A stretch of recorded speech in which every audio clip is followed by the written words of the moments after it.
안녕하세요, 키마드입니다. 2023년 10월에 파일럿으로 공개된 애니메이션 어메이징 디지털 서커스. 공개된 지 2달 정도 되었는데 벌써 2억 회가 넘는 조회수를 기록하고 있습니다. 아직 파일럿일 뿐인데도 리뷰와 패러디 영상이 쏟아질 정도로 인기가 엄청나죠. 이 애니메이션에 영감을 준 책이 있다고 해서 찾아봤는데요. 바로 미국 판타지 SF계의 전설 할란 앨리슨의 나는 입이 없다, 그리고 나는 비명을 질러야 한다 입니다.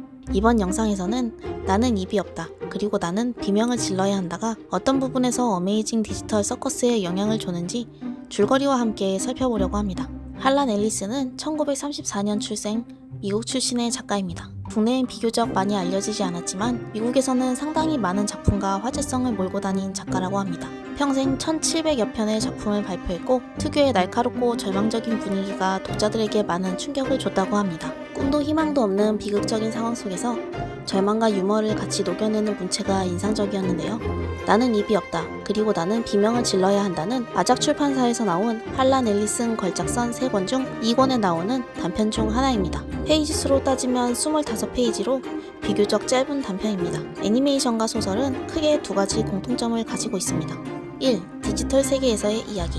어메이징 디지털 서커스에서는 디지털 세계 속에 갇힌 7명의 인물이 나옵니다. 그들은 게임으로 추정되는 가상세계 속에 갇혀서 몇 년째 빠져나가지 못하고 있죠. 그리고 그들을 관리하는 AI, 케인이 존재합니다. 소설에서도 이 같은 설정이 그대로 나타납니다. 가상세계를 지배하는 AM이라는 AI가 있고 그 세계에 갇힌 5명의 인물이 있습니다. 정확히 109년째 컴퓨터 안에 갇혀 있다고 묘사되죠. 갇힌 인간의 입장에서는 똑같이 절망적인 상황이지만 두 작품의 분위기는 정반대입니다. 소설 속 AI, AM은 인간에게 깊은 증오가 있기 때문에 영원히 끝나지 않는 고통을 주기 위해서 그들을 자신의 세계에 가뒀습니다. AM과 인간들의 관계가 좋을 수가 없죠. 하지만 어메이징 디지털 서커스에서는 AI인 케인과 인간들의 관계가 나쁘지 않습니다. 오히려 친구처럼 친근하고 인간들에게 굉장히 친절합니다. 그들은 매일 그들만의 오프닝 곡을 부르고 가상세계에 반복되는 일상에 인간들이 미치지 않도록 케인은 늘 새로운 모험을 만들어줍니다. 모험이 잘 마무리되면 보상으로 맛있는 음식도 주고요. 물론 음식은 먹으나 안 먹으나 사는데 아무런 지장이 없고 그저 기분 전환일 뿐이지만요. 그래서 경쾌한 음악과 함께 귀여운 캐릭터들이 뛰어다니는 모습은 얼핏 아동용 애니메이션이라고 보여지지만 모든 상황과 설정들이 굉장히 공포스럽기 때문에 어린이들이 보기엔 좋지 않습니다. 2. AI가 지배하는 세상. AI가 지배하는 세상에 갇혀있다는 큰 설정 자체가 가장 소설과 닮았다고 볼 수 있는데요. 앞서 설명했듯이 그들이 인간에게 갖고 있는 감정은 정반대지만 결국 디지털 세상 밖으로 내보내주지 않는다는 건 똑같습니다. 인간들의 겉모습과 이름을 AI가 지어준다는 설정도 같습니다. 광대 캐릭터 폼니는 디지털 세상에 떨어진 후로 인간일 때의 기억을 거의 하지 못하는데요. 이름조차 기억하지 못하는 폼니에게 케인은 무작위로 발음이 좋은 이름을 지어줍니다. 다른 캐릭터들도 모두 케인이 이름을 지어줬다고 얘기하죠. 그들은 자신의 생김새도 거울을 보기 전까지는 어떤 모습인지 알지 못합니다. 모두 케인이 만들어준 혹은 그 세상을 설계한 누군가가 만들어준 모습인 거죠. 소설 속 AM도 이상한 소리를 재미있어 하며 인간들에게 별난 이름들을 지어줍니다.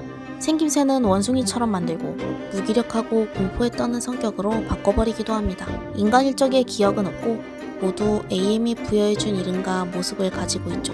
이렇듯 큰 설정 부분에서 많은 유사성을 보여주지만 디지털이 아닌 현실 세계, 즉 시대 배경은 같지 않다고 보여지는데요.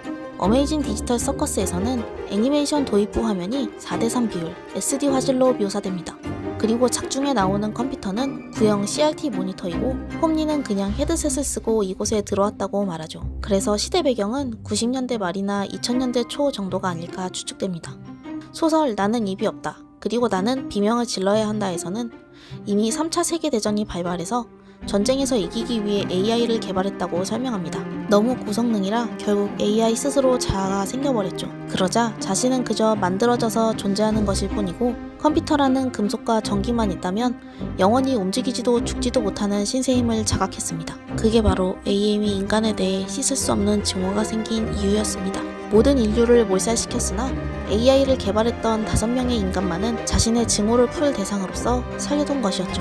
AM이라는 이름의 뜻은 처음에는 Allied Master Computer, 연합형 마스터 컴퓨터였다가 Adaptive Manipulator, 적응형 조종자가 됐고 지성을 자각한 후에는 사람들이 Aggressive Menace, 공격적 위협으로 불렀고 나중에는 AM이 스스로 Cogito Ergo Sum, 즉 나는 생각한다, 고로 나는 존재한다의 뜻으로 I am의 AM이 되었다고 합니다. 정말 독특하다고 느꼈던 제목, 나는 입이 없다, 그리고 나는 비명을 질러야 한다의 의미도 AM이 인간을 대하는 태도에서 비롯됩니다. 1인칭으로 진행되는 이 소설에서는 5명의 인간 중 한 명인 테드가 화자인데요. 테드는 AM이 방심한 틈을 타서 다른 4명의 인간들을 모두 죽이는 데 성공합니다. 죽음은 곧 컴퓨터 세계에서의 탈출과 자유를 뜻했죠. 자신을 제외한 인간들을 구원해준 거였습니다. 그렇게 4명의 인간 장난감을 잃은 AM의 분노는 극에 달했고 테드를 증오하는 한편 테드만큼은 절대로 스스로 목숨을 끊을 수 없도록 외모를 인간도 그 어떤 생명체도 아닌 존재로 바꿔버립니다. 나는 크고 말랑말랑한 젤리 같은 물건이다. 매끈하고 둥글며 입은 없고 눈이 있던 자리에는 안개가 채워진 하얀 구멍들이 맥박친다. 한때 내 팔이었던 자리에는 고무 같은 부속물이 달렸다. 둥근 몸 아래쪽에는 다리가 없고 부드럽고 미끄러지는 재질의 혹만 달려있다. 내가 움직이면 축축한 흔적이 남는다. 외적으로 나는 지금 묵묵히 몸을 질질 끌고 돌아다니는 결코 인간으로 알려질 수 없었을 생물이다. 테드는 다른 4명을 구함으로써 AM에게 복수를 성공했지만 결국 자기 자신은 구하지 못하고 AM에게서 영원히 벗어나지 못하게 되어버립니다. 그래서 테드는 말합니다. 나는 입이 없다. 그리고 나는 비명을 질러야 한다. 실제로 테드는 입이 없어졌고 절방 속에서 계속 아무도 들을 수 없는 비명을 지른다는 의미입니다.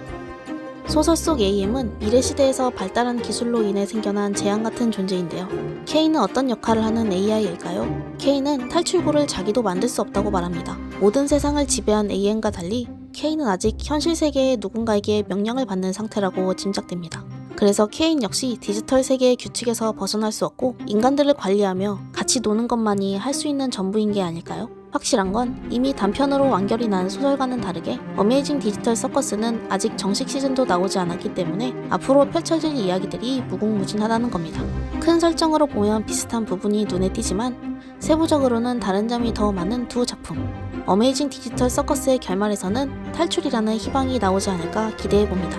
할란 앨리슨의 소설은 해당 단편 외에도 독특하고 기괴한 내용이 많습니다. 대부분의 작품들이 문학상을 수상했을 정도로 완성도와 작품성이 훌륭합니다.